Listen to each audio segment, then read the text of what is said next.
اللہ الرحمن الرحیم 16ویں تراویح سورۃ النمل سے۔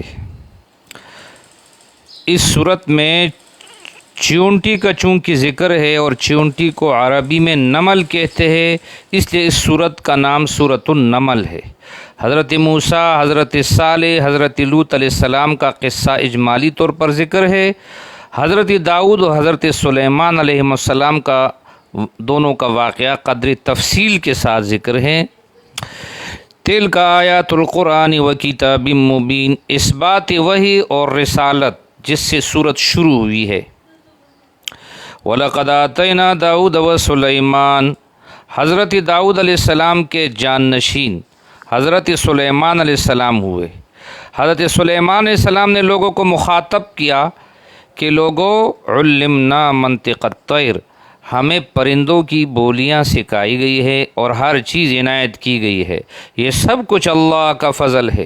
ایک مرتبہ حضرت سلیمان علیہ السلام کے ساتھ انسانوں، جنوں اور پرندوں کے لشکر جمع ہوئے اور دوران سفر چیونٹی کی وادی سے گزر ہوا تو ایک چیونٹی نے کہا، یا ایھا النمل ادخلوا مساکنکم، کہ اپنے بلوں میں گھس جاؤ۔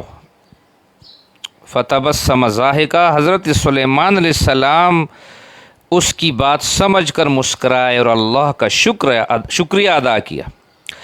ایک مرتبہ ہدہد پرندہ نے قوم سبا کی حالت حضرت سلیمان علیہ السلام کے سامنے رکھی اور کہا کہ قوم سبا اللہ کے بجائے سورج کی پجاری ہے۔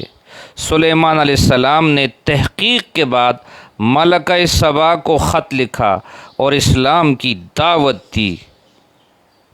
یا ایھا الملأ انی القی الی کتاب کریم انہ من سلیمان و انہ بسم اللہ الرحمن الرحیم۔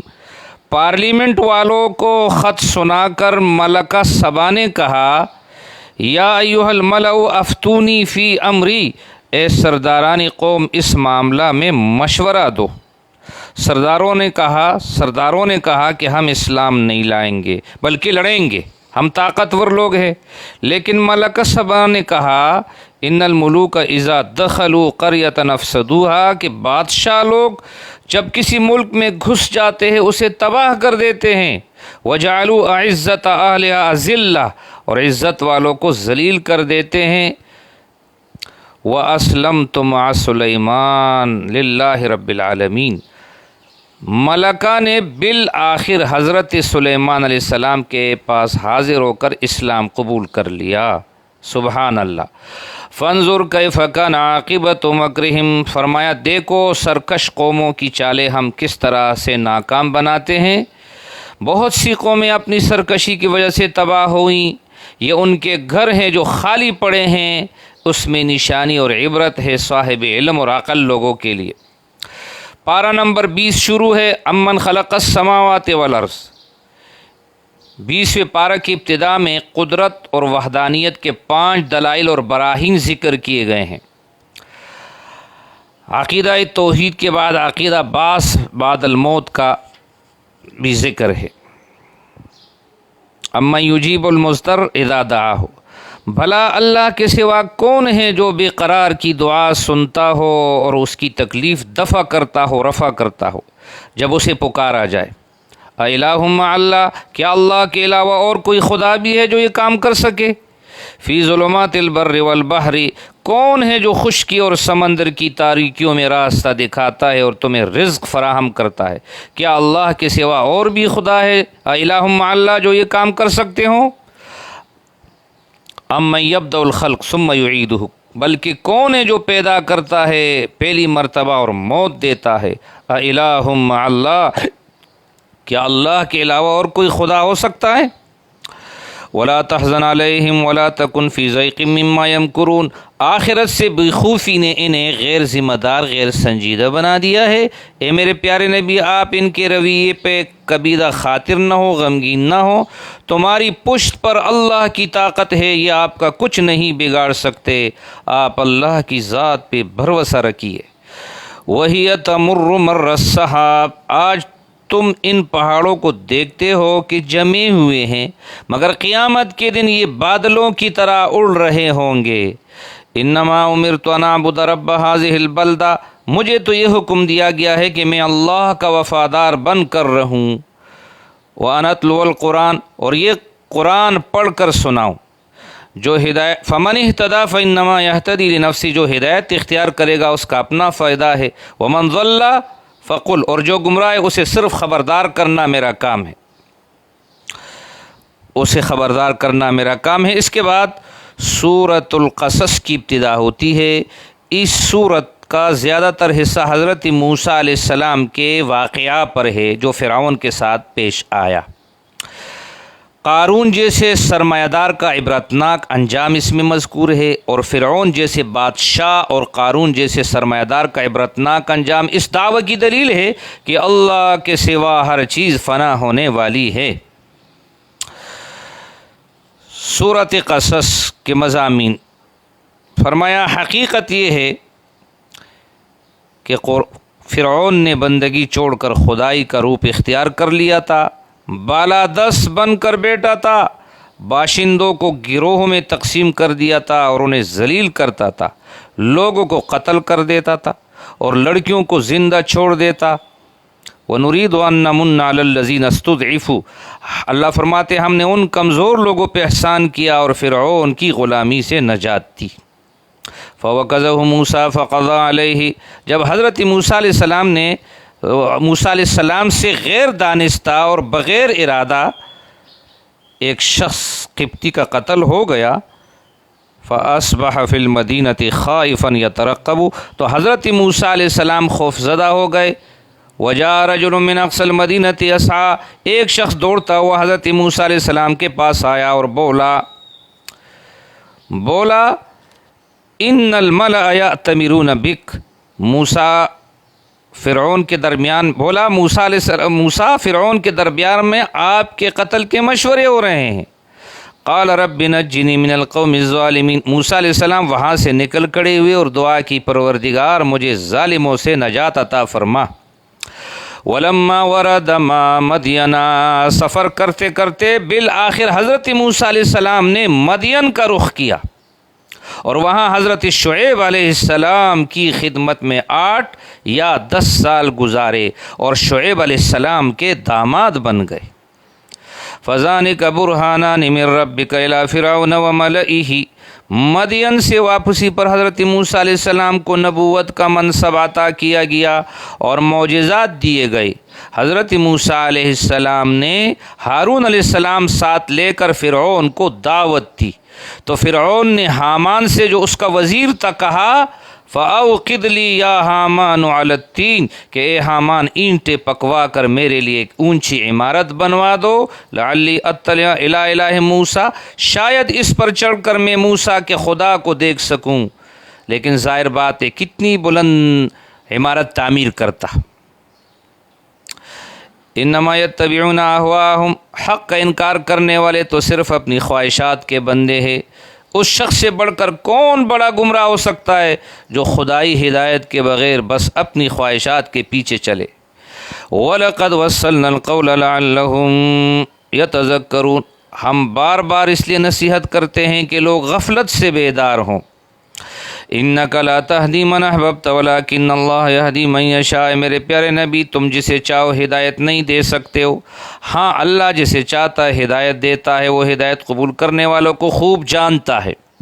وَمَا كُنَّا مُهْلِكِ الْقُرَىٰ إِلَّا وَأَهْلُهَا ظَالِمُونَ، اللہ کی سنت یہ ہے کہ جب کسی قوم میں رسول ہو اس وقت تک عذاب نہیں آتا، اور اللہ صرف ظالم قوموں کو ہلاک کرتا ہے۔ بطرت معیشتہا، ان قوموں کو بھی تباہ کیا جن کے لوگ اپنی معیشت پر اترا گئے تھے، فخر کر رہے تھے، خوشحالی میں بدمست تھے، پھر کیا ان کو یہ چیز تباہی سے بچا سکی؟ ہرگز نہیں بچا سکی۔ فرمایا جن لوگوں نے دنیا میں دوسروں کو گمراہ کیا ہوگا وہ قیامت میں اللہ کی عدالت میں جب حاضر ہوں گے تو کہیں گے ربنا هؤلاء الذين اغويناهم كما غوينا، پروردگار ہم نے ان لوگوں کو تو گمراہ کیا مگر ہم خود بھی گمراہ تھے، لیکن ہم نے کبھی انہیں گمراہی پہ مجبور نہیں کیا، اپنی مرضی سے انہوں نے ہماری پیروی کی۔ تبرأنا الیک، اس لیے ہم ان کے فعل سے، ان کے کام سے بری و ذمہ ہیں۔ ان قارون کان من قوم موسیٰ فبغى علیہم، قارون حضرت موسیٰ علیہ السلام کی قوم کا ایک شخص تھا، سرمایہ دار، اپنی قوم سے باغی ہو گیا تھا۔ ہم نے اسے اس قدر خزانے دے رکھے تھے، لتنوء بالعصبہ، کہ ان کی کنجیاں طاقتور آدمیوں کی ایک جماعت مشکل سے اٹھا سکتی تھی۔ قوم نے کہا لا تفرح، دولت کے گھمنڈ میں اللہ کو بھول کر زمین میں ظلم و ستم نہ ڈھا۔ تو اس نے جواب دیا انما اوتیتہ علی علم عندی، کہ یہ سب کچھ میری اپنی قابلیت اور علم کی وجہ سے ملا ہے، احسان کے طور پر کسی نے مجھے کچھ نہیں دیا۔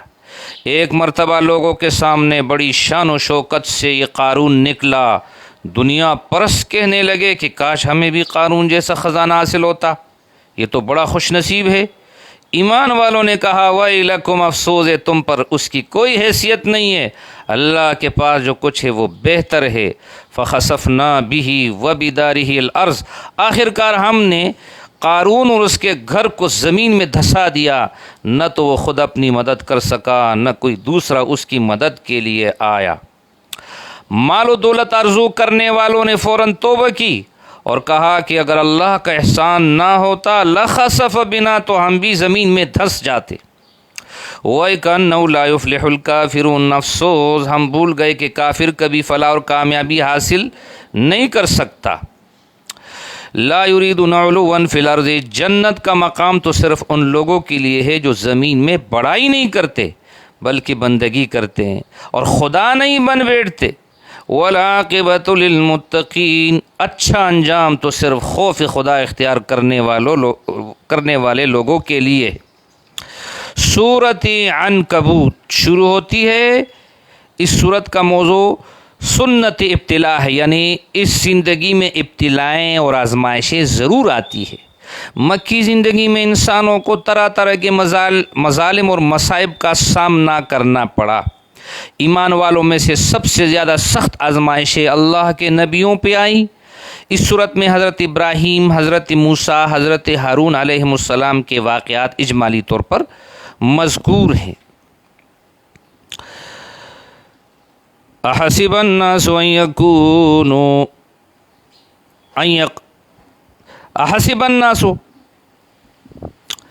کیا لوگوں نے یہ سمجھ لیا ان یترکوا ان یقولوا آمنا، کہ وہ بس اتنا کلمہ ایمان پڑھ لینے سے چھوڑ دیے جائیں گے اور انہیں آزمایا نہیں جائے گا؟ آزمائش تو پہلے بھی ہوتی رہی ہے۔ فَلَيَعْلَمَنَّ اللَّهُ الَّذِينَ صَدَقُوا وَلَيَعْلَمَنَّ الْكَاذِبِينَ، ہم ضرور آزمائش کے ذریعے سچ اور جھوٹوں کو الگ الگ کریں گے۔ وَوَصَّيْنَا الْإِنسَانَ بِوَالِدَيْهِ، اللہ فرماتے ہم نے والدین سے حسن سلوک کی تعلیم دی ہے۔ وَإِن جَاهَدَاكَ لِتُشْرِكَ بِي، ہاں اگر وہ تجھ سے شرک کا مطالبہ کرے تو ان کی بات نہیں ماننی۔ حضرت نوح علیہ السلام، حضرت لوط علیہ السلام اور حضرت ابراہیم علیہ السلام کی قوم کے واقعات کا ذکر ہے اس میں۔ وقارون وفرعون وحامان، سرمایہ دار قارون اور خود کو بڑا رب کہنے والا فرعون اور اس کا وزیر حامان کو اپنی بڑائی کا بڑا گھمنڈ تھا، لیکن اللہ کی گرفت سے اپنے آپ کو بچا نہ سکے۔ فَكُلًّا أَخَذْنَا بِذَنبِهِ، ان سب مجرموں کو ہم نے جب پکڑا تو کسی کو زمین میں دھسا دیا، کسی پر طوفانی ہوا بھیجی اور کسی کو غرق کر دیا۔ وَمَا كَانَ اللَّهُ لِيَظْلِمَهُمْ، اللہ تعالیٰ نے کسی کے ساتھ ناانصافی نہیں کی، انہوں نے خود ہی اپنے اوپر ظلم کیا۔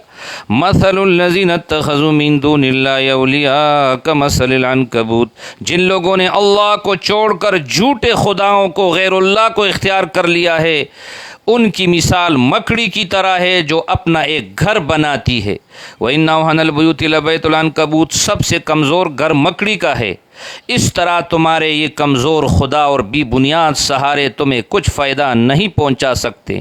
وَتِلْكَ الْأَمْثَالُ نَضْرِبُهَا لِلنَّاسِ، فرمایا یہ مثال اس لیے دی جاتی ہے کہ حقیقت حال سے باخبر ہو۔ وَمَا يَعْقِلُهَا إِلَّا الْعَالِمُونَ، لیکن سمجھتے وہی ہے جو علم اور حق اور باطل میں تمیز رکھتے ہیں۔ وآخر دعوانا الحمد للہ رب العالمین۔